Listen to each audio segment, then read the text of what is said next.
শুভ সকাল বন্ধুরা, কেমন আছো তোমরা? যে যেখানেই আছো আশা করি সকলেই খুব ভালো আছো। আমরাও বেশ আছি। তো আমরা গতকাল রাত্রিতে কলকাতা থেকে গ্রামে ফিরেছি। যদিও এই ভিডিওটা তারও দুদিন পরে যাচ্ছে। আর বাড়িতে এসেই আমার বাড়িতে কিন্তু সকালবেলা মানে এক সুন্দর দিন উপহার দেওয়ার মতো জায়গা আছে।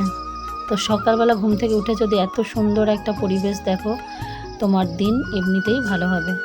আর বাড়িতে আমাদের প্রচুর ফুল ফলের গাছ আছে। যদিও ফলের গাছ এখন আগে ছিল অনেক কিছু, এখন বাড়িতে অতটা নেই। তো বাড়িতে যে এখন আমার ছাদ বাগানে আছে ড্রাগন ফল, আর ড্রাগন ফল তো অলরেডি ধরেও আছে, আগেও আমরা বেশ কয়েকটা খেয়েছি।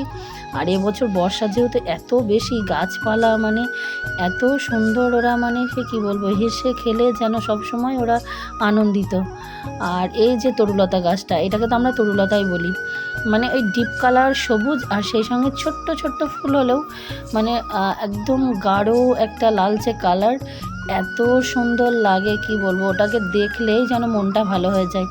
অনেক রকম গাছালি আছে, তবে আমাদের বাড়িতে ইদানিং গাছপ্রেমী হয়েছে আমার মেয়ে অদ্রিজা। এত গাছের প্রতি ওর ভালোবাসা, ও যদি একটু ফোন পাই, সুযোগ পাই, ফোন দেখে, ফোন দেখলেও সেই গাছেই মানে গাছ কিভাবে লাগানো যায়, গাছের পরিচর্যা, এই সমস্ত কিছুই দেখে। তো যদিও আমার বাড়িতে এই যে গাছের সব কিছু ক্রেডিট কিন্তু ওর, ও ওখান থেকে যদি একদিনের জন্যও আসে তাহলেও এ গাছ ও গাছ করে বেড়ায়, কারণ ওর গাছের প্রতি দেখি খুবই মানে ভালোবাসা। তো যাই হোক, আমরা সকালবেলা একটু ভিডিও করে তারপরে চাটা খেয়েছি, ফ্রেশ হয়েছি, এসেছি আজকে আমাদের হাটে। এটা হচ্ছে হাট বসে আমাদের পাশের গ্রামে। তো হাটে এসেছি কিছু বাজার হাট করার জন্য।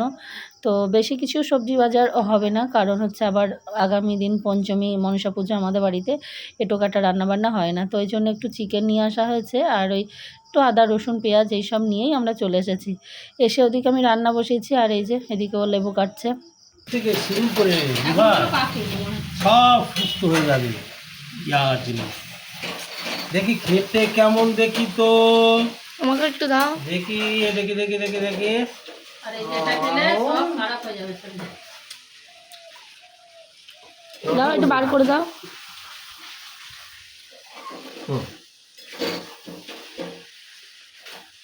এই নাও, খাও। কি হচ্ছে এইটা? আর এই যে দেখো, আমরা হচ্ছে এখন চাকরি থেকে গ্রামে ফিরেছি, দেশে ফিরেছি। ভালো করে দেখা মাংসটাই যে দেখো, ও হো হো, ধরে ধরে পড়ছে দেখো, এই যে একদম ধরছে। হা হা হা।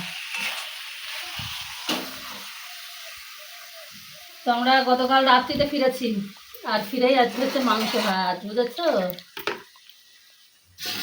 তো আজকে কিছু করবো না। এই যে কচু, কচু তো আমরা খুব ভালো খাই, জানো তোমরা। কচু সিদ্ধ আর মাংস আর ভাত।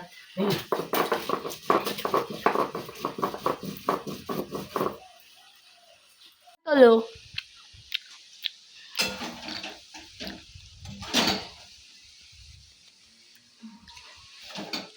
আমার তো আর গরমই লাগছে না, তোমার লাগছে?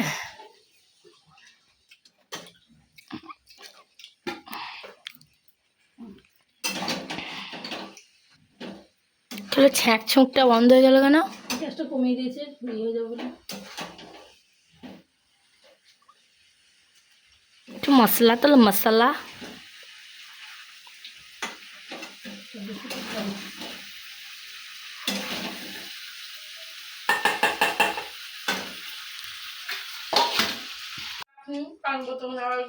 তো দেখো, এই যে কষা মাংস খাচ্ছে এখন সবাই। আর এই যে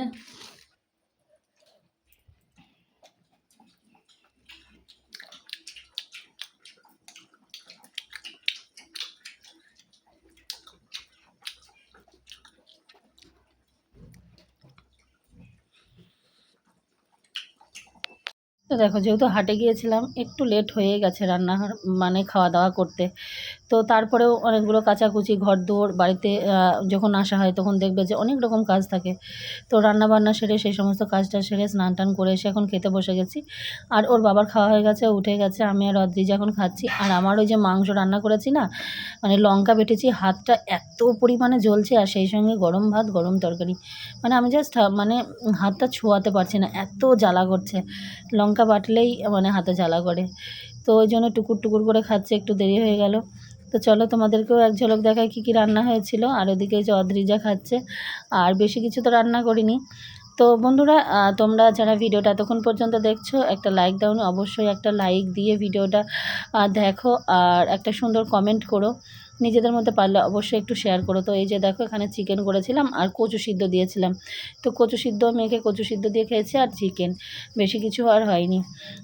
তো চলো তোমরাও দেখতে থাকো ভিডিওটা, আর কীরকম লাগলো অবশ্যই কিন্তু একটা কমেন্ট করে জানিও। তবে আমাদের আজকে আবার আগামীকাল যেহেতু এটোকাটা ছুতে নেই, আজকে রাতের মধ্যে আমাদের সমস্ত কিছু ধোয়া মাজা করে পুরো এটোকাটা যে যেখানে আছে সেখানে সমস্ত কিছু ধুয়ে মেজে রাখতে হবে। তো রাত্রিতে এখন দেখো অনেকটা রাত হয়ে গেছে, প্রায় 11টার কাছে খাওয়া দাওয়া সেরে, আর আমি এগুলো ধোয়া মাজা করবো, আর শুরু হয়ে গেল বৃষ্টি। তো যাই হোক, কোনো রকমে ধোয়া মাজা করে নিয়েছি, আর এগুলো এখন আর নিচে নিয়ে যাব না, এখানেই বৃষ্টি হচ্ছে যেহেতু ধোয়া মাজা জিনিস, তো এখানেই ফেলে রেখেছি। আর তো ব্যবহৃত হচ্ছে না আজকে রাতের জন্য, তো ওতে থাক, ওখানে বৃষ্টি জমবে। আর আমার সঙ্গে ঘটে গেছে আজকে একটা দুর্ঘটনা। ওই যে ওখানে দেখছো, ওখানে একটা লাউপালার কাপ, তো কাপটা জানালায় ছিল, তো জানালাটা খুলতে গিয়ে ওটা ভেঙে গেছে, যার জন্য মনটা খুবই খারাপ।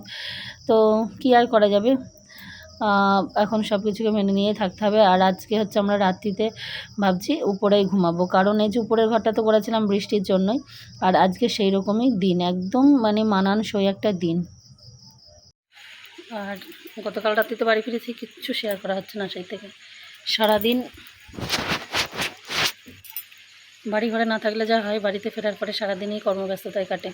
তারপরে বাজারে গেছিলাম, যেহেতু বাজারহাট চাল টাল ছিল না, কিছু চাল সবজি মাংস এনেছিলাম, রান্নাবান্না হয়েছে। তারপর সেই খাওয়া দাওয়া করে শুয়েছি, অনেক কাজকর্ম ছেড়ে খেতে দেরি হয়ে গেছে 4টের উপর, আর সেই মাথা ধরেছে। আর এখন বেজে গেছে প্রায় 11:30টার কাছে, এখন সব ধোয়া মাজা সেরে আজকে উপরের ঘরে ঘুমাবো। কালকে তো নিচেই শুয়েছিলাম, আজকে বিছানা চাদর টাদর সব কিছু কেচে দিয়েছিলাম, ওপরের ঘরে শোবো। আর বেশ বৃষ্টি পড়ছে, বৃষ্টির জন্যই ওপরের ঘরটা আমার করা, কারণ ওই টিনের ওপর যখন বৃষ্টিগুলো পড়ে না, বৃষ্টির ফোঁটা যে আওয়াজটা হয়, সেটা আমার খুব মধুর, আর খুব মধুর স্মৃতিযুক্ত। খুব অভাবের মধ্যে মানুষ হয়েছি, বাপের বাড়িতে ঠিক ওইভাবেই থাকতাম ছোটোবেলায়, মানে ছোটোবেলায় কি আমার জীবনটা ওখানেই কেটেছে ওইভাবে। আমার বিয়েরও 2-3 বছর পরে ওদের ঘর বাড়ি হয়েছে, কিন্তু আমার জীবনটা ওইভাবেই কেটেছে, জীবনে 22 থেকে 23 বছর। তো সেগুলো, সেই দিনগুলো জীবনের অর্ধেকটা সময়, ওগুলো আমি ভুলতে পারি না। ওইগুলোকে মনে রাখার জন্য ঘরটা করেছিলাম। আর এমন ভাগ্যের পরিহাস, এখন ওই ঘরে শুতেই পারি না, যেহেতু এখানে আর থাকি না। তো আজকে এসেছি, আবহাওয়াটাও সেই এসছে, রিমঝিম রিমঝিম বৃষ্টি পড়ছে, আর আজকে ঘুমাবো, আর সেই স্বর্গের সুখ, সেই তৃপ্তি অনুভব করব। তো চলো, এখন আর বকবক না করে যাই। এই হলো এখন এই পাটগুলোকে, পাট, এই এতটুকু পাটগুলোকে কালকে দেখতে হবে গোছগাছ করার। আর এই যে ঠাকুরের অবস্থা দেখো, বাড়িতে না থাকলে যা হয়, মানে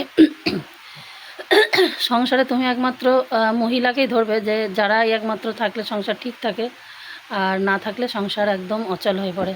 সেটা এই ঠাকুরের জায়গাটা দেখলেই বুঝতে পারবে, মানে এমন করুণ অবস্থা।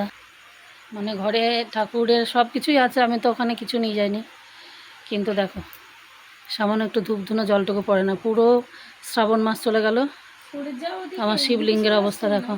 এবার ওখানে যে নিয়ে যাব, সেখানেও উপায় নেই, কিচ্ছু রাখার জায়গা নেই ওখানে।